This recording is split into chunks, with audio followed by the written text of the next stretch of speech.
ሰላም ለዘመናችን። ይህ መሪ ቃል የዛሬ 88 ዓመት ለአንድ ስምምነት የተነገረ ነበር። ዛሬም መልሰን ብንጠቀምበት አይከፋም። ይሄ የምትመለከቱት እርቅ የተውሸከሸከ ነው።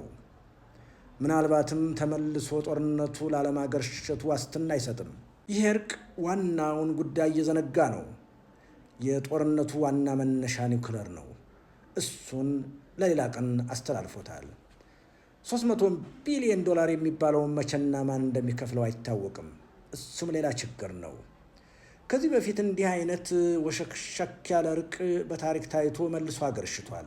መጀመሪያው የሙኒክ ሰላም ስምምነት የሚባለው በ1938 ዓ.ም ኔቫል ቻምበርሊን የተባለው የእንግሊዝ ጠቅላይ ሚኒስትርና በኔዘር መካከል ውል ነበር።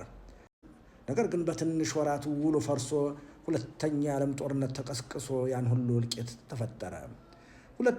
ሚኒስክ ሁለተኛ የተባለው በ2015 ዓ.ም ሩሲያ ከዩክሬን ጋር የነበራቸው ስምምነት ነው። እሱ ስምምነት አልዘልቅ ብሎ በ2022 እንደገና ጦርነቱ አገርሽቶ አሁንም ቀጥሏል። ሶስተኛ የፓሪስ የሰላም ስምምነት የተባለው በ1873 ዓ.ም በቪየትናምና በአሜሪካ ፈረንሳይ የተደረገ ስምምነት ነበር።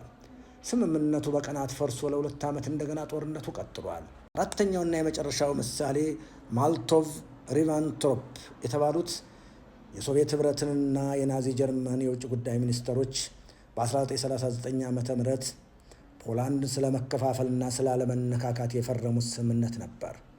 እሱ ስምምነት ከወራት አላለፈም። ይሄ ስምምነት በእናንተ በኩል የሚቀጥልና ዘላቂታ ያለው ይመስላል?